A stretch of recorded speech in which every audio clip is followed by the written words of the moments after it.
Assalamualaikum warahmatullahi wabarakatuh. Tuan-tuan dan puan-puan, pada petang ini sambil saya berbasikal, ingin saya berkongsi tentang supply and demand.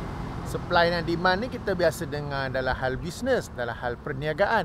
Tapi yang ini saya nak cerita supply and demand dalam hal agama pula. Okey? Dan sambil berbasikal, jemput mendengar apa yang saya nak cerita. Tak payah tengok muka saya lah kan, dah banyak video yang ada muka saya. Maka kita menikmati pandangan sambil saya berbasikal.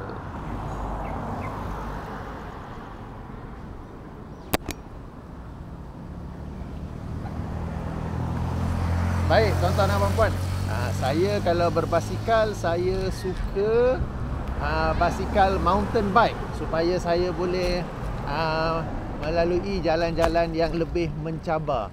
Saya kurang minat yang basikal road racer tu, sebab itu kena bongkok, kepala mendongak ke atas. Kemudian ni jalan pun kena pilih jalan yang baik.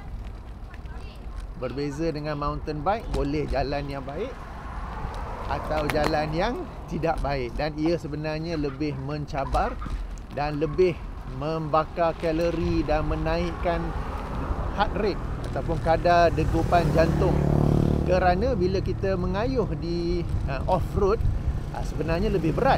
Kita kena tukar gear yang lebih kecil, atau nak sebut apa, gear yang lebih besar, dan kena mengayuh dengan lebih kuat berbanding dengan jalan biasa. Sebab tu saya suka mountain bike berbanding road racer.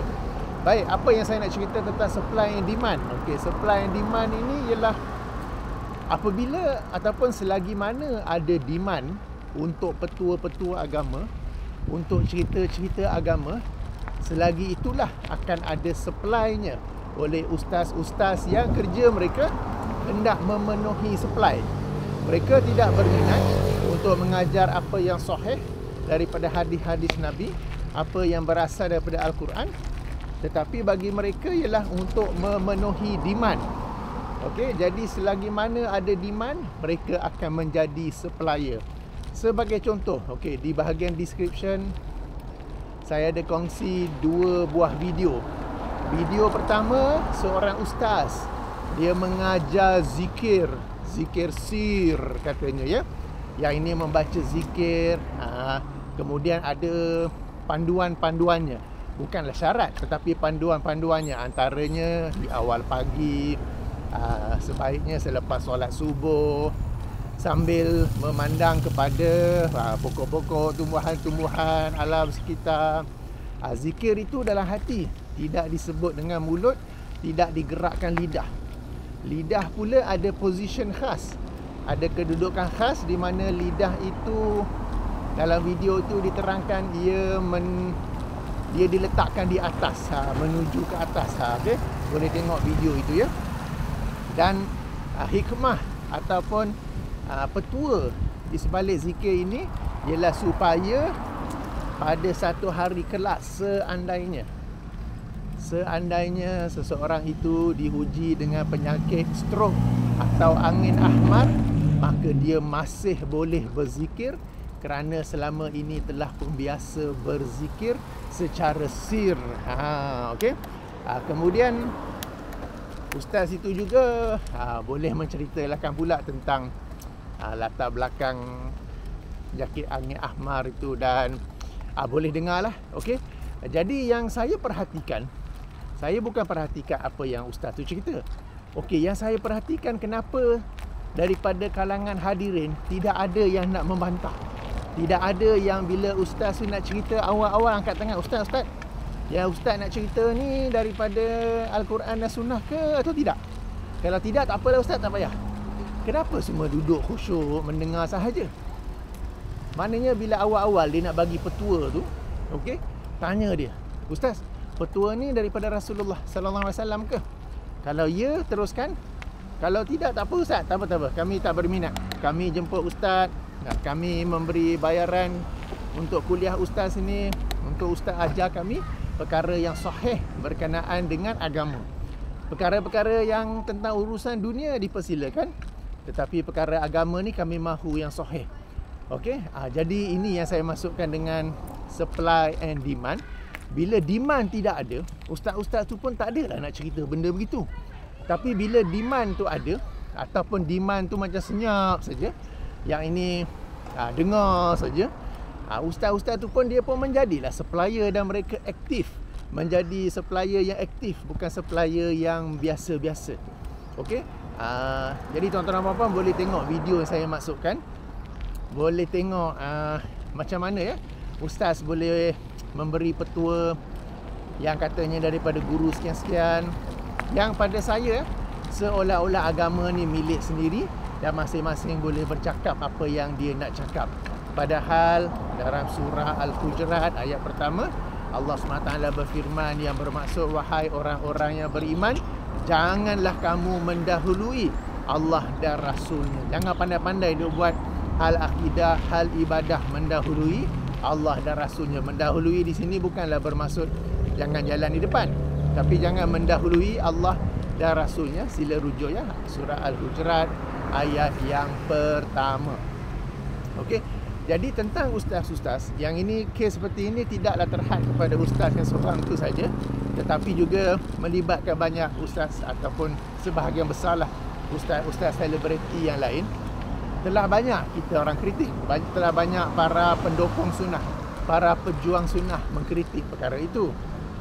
Okey, tetapi mereka ini, ustaz-ustaz tersebut akan tetap ada, akan tetap aktif selagi mana adanya demand, adanya permintaan daripada kalangan umat Islam.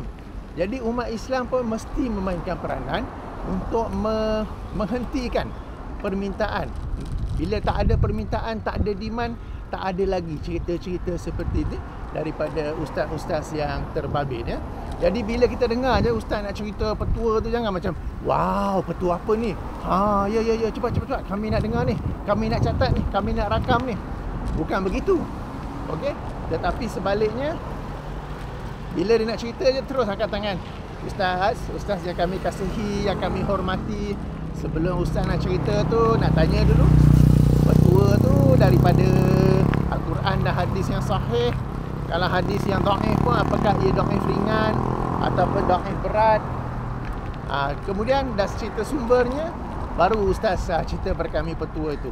Jika sekadar daripada tok guru, tuan guru, share, kami tak minat lah ustaz, sebab agama ni bukanlah milik tok guru itu, sehingga mereka boleh sewenang-wenangnya membuat petua-petua tersendiri. Okey, baik, ini tentang amalan zikir sir yang konon special tu.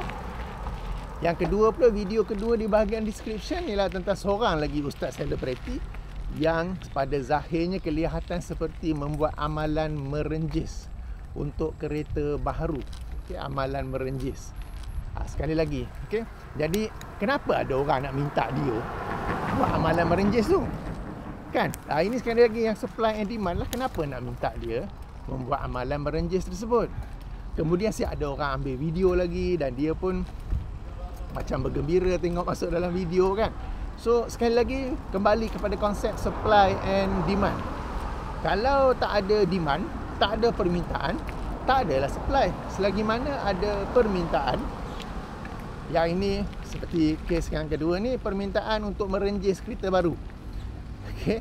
Sebab yelah, kita nak kereta tu selamat, diberkati Allah, moga-moga bermanfaat kepada tuannya, ahli keluarganya untuk jangka masa yang panjang, digunakan untuk ulang-alik ke masjid, digunakan untuk ulang-alik mencari nafkah untuk keluarga. Kita berdoa kepada Allah, sendiri berdoa dah, dan berdoa itu secara berterusan, maknanya hari-hari, bukannya pada ketika mendapat kunci kereta saja. Okey, jadi bila adanya demand, bila adanya demand daripada orang, maka ustaz-ustaz ni pun yang memang suka menjadi supplier, mereka tak akan tegur, perkara ini tidak selari dengan sunnah. Tak payah nak buat. Mereka tak nak tegur macam tu. Mereka pun akan gembira untuk menerima permintaan tersebut. Jadi tuan-tuan dan puan-puan, inilah sedikit yang saya nak cerita tentang supply and demand. Tentang supplier tu dah banyak ustaz-ustaz sunnah, ustaz-ustaz yang jujur, yang amanah, yang telah mengkritik mereka. Tetapi mereka masih meneruskan lagi. Kerana apa? Bukan salah mereka tau. kerana masih ada demand, masih ada permintaan. Okey, bila tak ada permintaan, mereka pun tak adalah nak jadi supplier kan. Okey, jadi kita kena mainkan peranan di sini, bukan sekadar mengkritik ustaz-ustaz terbabit dengan amalan-amalan, dengan petua-petua khurafat mereka itu, tetapi kita juga hendaklah menasihati sesama umat Islam, sesama rakan kerja kita, saudara mara kita untuk berhenti daripada membuat permintaan yang seumpama. Stop the demand, then the supply will slowly reduce. Okay? Kita kena henti daripada menjadi peminta ke ataupun membuat permintaan. Bila tidak ada demand, maka tidak adalah supply-nya. Jadi ini yang saya nak berkongsi sambil saya bersenam berbasikal pada petang hari ini. Moga-moga bermanfaat. Tak nampak muka saya, tak apalah ya. Nampak pemandangan yang bolehlah. Alhamdulillah. Baik, subhanakallahumma wa bihamdika asyhadu an la ilaha illa anta astaghfiruka wa atubu ilaika. Assalamualaikum warahmatullahi wabarakatuh.